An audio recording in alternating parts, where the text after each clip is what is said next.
Hi friends, welcome back to my YouTube channel. ಇವತ್ತು ನಾನು ನಿಮಗೆ ತೋರಿಸ್ತಿರೋ ಅಂಥ ರೆಸಿಪಿ ಬಂದು ಜ್ಯೂಸ್.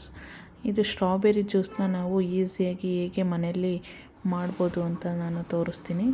ಸುಮಾರು ಒಂದು 7-8 ಸ್ಟ್ರಾಬೆರಿನ ನಾನು ನೀಟಾಗಿ ಕಟ್ ಮಾಡಿ ತೊಳೆದು ಇಟ್ಕೊಂಡಿದ್ದೀನಿ. ಈಗ ನಾನು ಇದನ್ನು ಮಾಡೋದಕ್ಕೆ ಜ್ಯೂಸ್ ಜಾರ್ನ ತಗೊಂಡು ಅದಕ್ಕೆ ಹಾಕ್ಕೊತಾ ಇದ್ದೀನಿ. ನೀಟಾಗಿ 2 ಭಾಗ ಮಾಡಿಕೊಂಡು ಹಾಕ್ಕೊಂಡಿದ್ದೀನಿ. ಇದಕ್ಕೆ ನಿಮಗೆ ಎಷ್ಟು ಬೇಕೋ ರುಚಿಗೆ ತಕ್ಕಷ್ಟು ಸಕ್ಕರೆನ ಸೇರಿಸಬೇಕು. ನಾನು 2 ಸ್ಪೂನ್ ಆಗೋಷ್ಟು ಸಕ್ಕರೆನ ಸೇರಿಸಿದ್ದೀನಿ. ಹಾಗೆ 1 ಕಡ್ಡಿ ಆಗೋಷ್ಟು ಪುದೀನನ ತಗೊಂಡು ತೊಳೆದು ನೀಟಾಗಿ ಅದರ ಎಲೆಗಳನ್ನ ಹಾಕ್ತಾಯಿದ್ದೀನಿ. ಹಾಗೆ ಒಂದು ಅರ್ಧ ಹೋಳಾಗೋಷ್ಟು ನಿಂಬೆಹಣ್ಣ ತಗೊಂಡು ಅದಕ್ಕೆ ನಾನು ಸೇರಿಸ್ತಾ ಇದ್ದೀನಿ. ಆ ರಸ ಮಾತ್ರ ಸೇರಿಸ್ಬೇಕು.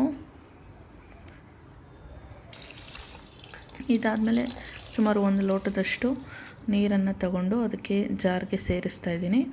ಈಗ ಈ 3 ಐಟಮ್ನ ನಾವು ಸೇರಿಸಿ ನಾವು ಅದನ್ನು ಗ್ರೈಂಡ್ ಮಾಡಬೇಕಾಗತ್ತೆ.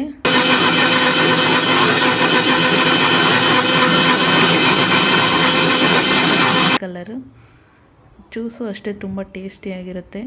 ನಾವು ಜ್ಯೂಸ್ ಸೆಂಟರಲ್ಲಿ ಯಾವ ಥರ ಕುಡಿತೀವೋ ಟೇಸ್ಟ್ ಇರುತ್ತೋ ಅದೇ ಥರ ಟೇಸ್ಟು ಮನೇಲಿ ಮಾಡಿದ್ರೂ ಕೂಡ ಬರುತ್ತೆ.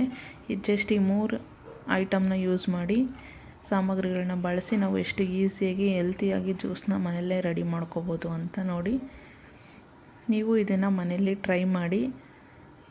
ಹೆಲ್ತಿಯಾಗಿರೋ ಅಂತಹ ಜ್ಯೂಸನ್ನ ನಾವು ಮನೆಯಲ್ಲೇ ಪ್ರಿಪೇರ್ ಮಾಡಿಕೊಂಡು ಕುಡಿಬೋದು. ನೋಡಿ ಎಷ್ಟು ಚೆನ್ನಾಗಿದೆ, ಲೈಟ್ ಪಿಂಕಲ್ಲಿ. ನಿಮಗಿನ್ನೂ ಸ್ವಲ್ಪ ಹುಳಿ ಬೇಕು ಅಂತಂದರೆ ನಿಂಬೆಹಣ್ಣು ಇನ್ನೂ ಸ್ವಲ್ಪ ಸೇರಿಸ್ಕೋಬೋದು.